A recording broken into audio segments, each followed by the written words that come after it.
All right, the time has come. The TV show focusing on Knuckles the Echidna, taking place after Sonic Movie 2 and way before Sonic Movie 3. When I heard this was in development, I was excited. This was a chance to explore more of the character, his tribe, and maybe even a chance to show off more Sonic characters in the movie universe. But then the plot of the show came out, people were worried. However, trailers showed a bit of fun, but of course people were still worried. I was giving this show a shot because of the episode length and maybe drops of things or lore would have happened, and maybe even a surprise, maybe even a tease for the next movie. And the show came out, and oh boy, this is okay. Before I start, I'm just gonna say right now, I didn't hate this show. If you liked it, good. Everyone is entitled to their own opinion.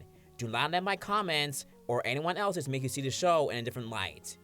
With that, let me get to the positives before the negatives, cause the negatives are big. Not this big, but big. And then, lastly, I'll talk about what I wanted to happen in the show. First, it was good to see the cast reprise their roles. Idris Elba still rostered as Knuckles, and I like that they are exploring his character more, because troubling adjusting to a new world is understandable. Tails and Sonic doing just fine, but Knuckles isn't like them. He had a goal in mind, and now that it's complete, what's next? Oh, in episode 1, their beds, by the way, are super precious. Sonic has a car, Tails has a plane fitting, and then Knuckles has a truck, which shows their qualities: speed, flight, and power. Band of brothers. I also liked seeing GUN being present and shown to have been keeping an eye on Team Sonic while they're living at the Wachowski household. It shows that they are still around, and with Shadow being involved in movie 3, you can bet they'll pose a bigger threat in the next movie. And I liked the two agents, surprisingly, and the motivations. While Agent Mason is just having fun hurting people for fun because he was an underground fighter, Agent Willoughby wants to get rid of Team Sonic because of the threat that they pose and how she hates how they are just letting them live with Tom and Maddie. They're like a version of Team Rocket with a tiny mix of their serious personality during the Black and White series. And I like seeing Patrick Mack here, and he's voiced by Christopher Lloyd, aka the Doc from Back in the Future. And the action, when Knuckles was doing it, was good. And I did somewhat find Wade growing his character a bit and conflict with his dad to be passable, for the most part. Now then, let's get to the negatives, shall we? Now. Oh my god, why? This is a show about Knuckles, right?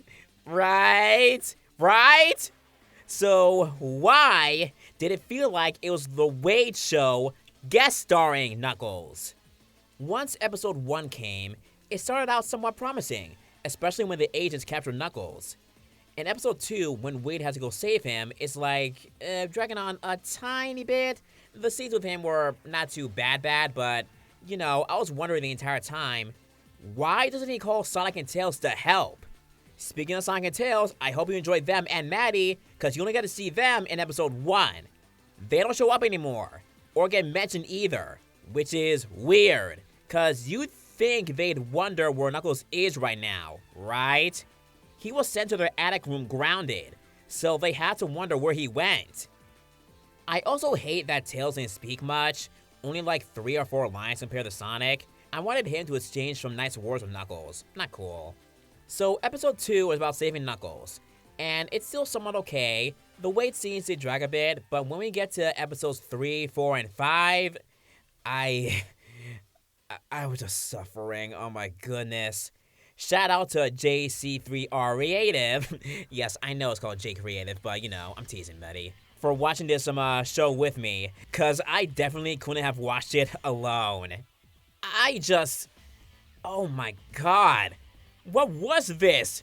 What was that? This? What was this? Iblis mentioning Facebook, Marketplace, computer.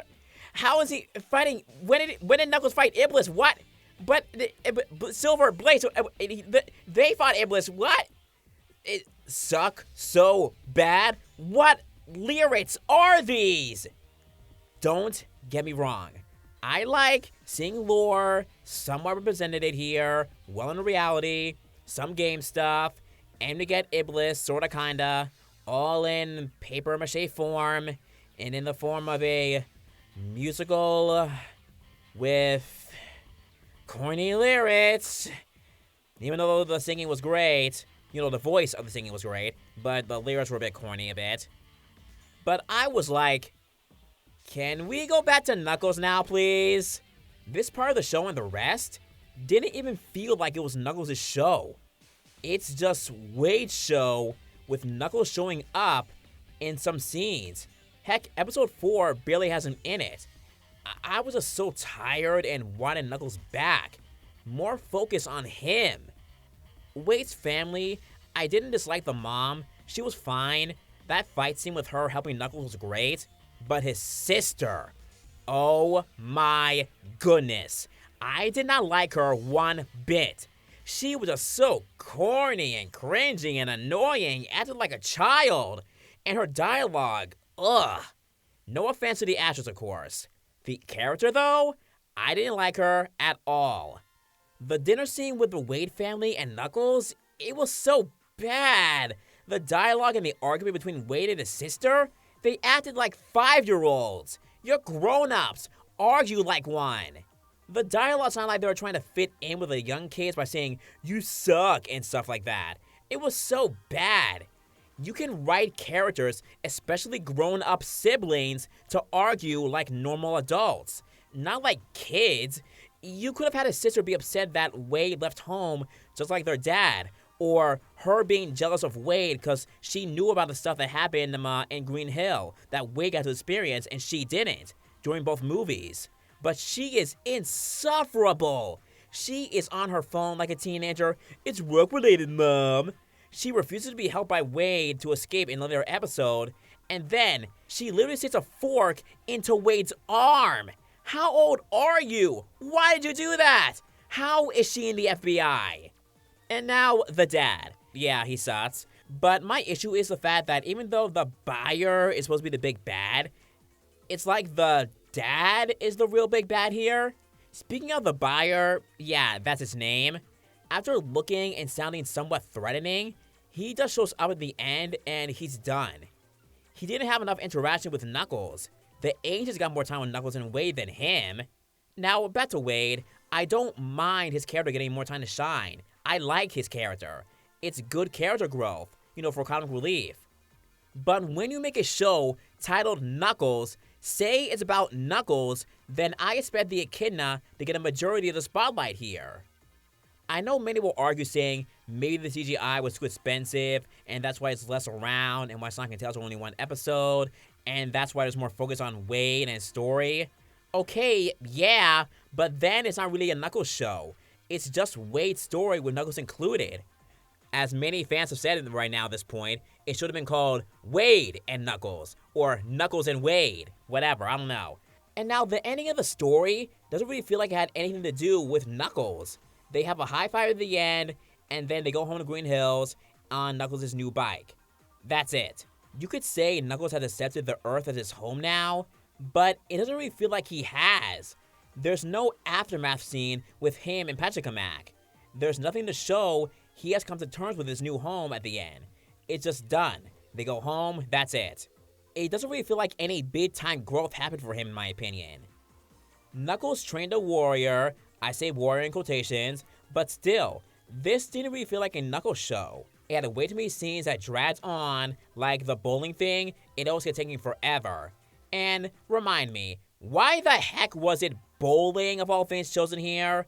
They could have chosen boxing. That would have been a better fit for Knuckles, because warriors fight like boxers, and Knuckles has boxing moves, and his gloves are like them too. A boxing event would have been a better choice here, not bowling. Would it have made the story better? Absolutely not. But at least a sport would have made sense. Alright, now, here is how I wanted the show to go. What I really wanted to happen was for Knuckles to travel to other planets using the rings to go around. find his new goal or find a warrior to train. My idea is, this warrior or warriors that he finds would be the Chaotix. Yeah, he runs into them, finds out about their detective agency, have them help him find an island to place the Master Emerald on, which he takes with him after receiving a message from Pachacamac or Tikal if they went that far, to take the Emerald to a place that's been a myth, Angel Island, as one of them tells him that he must place it on Angel Island for it to remain, as it is his rightful place. But during this quest, he gets the Emerald stolen by Rouge the Bat, who is a treasure hunter that GUN hires and who they ran into while researching and going into Sonic's world to follow Knuckles.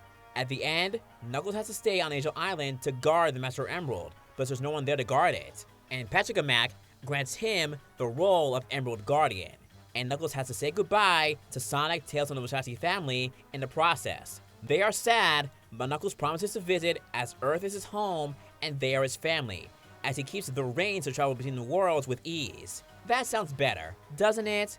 Not only does it bring Angel Island into the midst, and has a clear focus on Knuckles, you know, the character that the show is named after, but it establishes more lore of the games and brings in more characters from the Sonic universe, because the Chaotix actually did appear in the Sonic movie comic, which takes place after Sonic Movie 1, but before Sonic Movie 2. So they exist, but haven't appeared yet, you know, fully modeled and stuff. And it helps establish a relationship between Knuckles and the Chaotix, as well as Rouge. So this would have been better. But instead, we get this silly comedic road trippy thing with Knuckles playing a bit of tag-along, and Wade gets time to shine, making this the Wade Show. And Knuckles. Many may blame the human characters, and I do not hate the human characters. I don't think I've seen anyone hate on Angel Stone. But there needs to be a right balance of the characters, and with Sonic Movie 3, the humans are going to play a big part, especially with Shadow coming in and GUN. Tom and Maddie may be the ones speaking to them on Earth, while the heroes deal with Shadow on Space Colony Arc. But if we're going to get more Sonic characters down the line, they're going to have to minimize the human cast a lot more. So overall, I didn't hate the Knuckles show, but it needed a lot of work. Again, it didn't really feel like a Knuckles show. If you're going to make a show about the character, make it about the character. Focus on him. Even in a live-action animated hybrid, you can make the title character the main focus. I know CGI can be a lot and of course expensive, but if you had to include Wade, make a good balance. Nothing dragging, and oh my goodness, no cringy dialogue. I pray Movie 3 will be great. Now, here's a question that many ask me. Is this worse than Sonic Prime? I don't know. I don't feel anything after watching the Knuckles show, just meh.